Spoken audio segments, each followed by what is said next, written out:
Проширените вени на нозете најчесто може да бидат наследно заболување, велат лекарите. Оток на нозете, промени на кожата, тежина и грчеви во нозете се само некои од симптомите кои може да укажуваат на болеста проширени вени. Лекарите велат дека и не секогаш наследниот фактор има улога за таквата појава, туку и дека има и некои состојби кои се стекнати и можат да доведат до истото. Проширените вени, кога станува збор за нивно настанување, може да бидат причините вродени и претежно, наследниот фактор е една од битните работи кои што доведуваат до појава на проширување на вените, меѓутоа постојат и некои состојби кои што се стекнати и кои што исто може да доведат до проширување на вените. Пример, дебелината би ја спомнала. Сите луѓе кои што имаат прекомерна телесна тежина обично имаат проблеми со вените, односно венски инсуфициенција.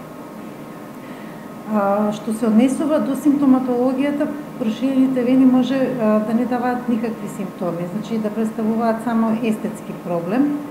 Меѓутоа, кај дел од пациентите предизвикуваат одредени симптоми, главно нелагодност во ногата, потоа оток во екстремитетот каде што има варикозни вени, потоа може да доведат до промени на кожата, во смисло на промена на бојата на кожата, истанчување на кожата и крајно, како најтешка компликација на хроничната венска слабост, може да доведе до појава на венски укус или венска рана, која што само по себе не е некоја животозагрозувачка состојба, меѓутоа може во голема мера да го наруши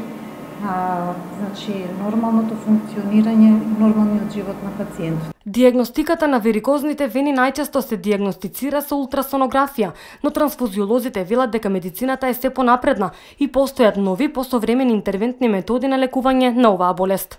Што се однесува до дијагностиката на хроничната венска инсуфициенција, односно варикозните вени, секако во прв ред е ултрасонографскиот преглед, кој што е безболен и релативно лесен преглед. И после овој преглед, доколку се види дека длабокиот венски систем на пациентот е во ред, една од опциите на третман е секако оперативниот третман.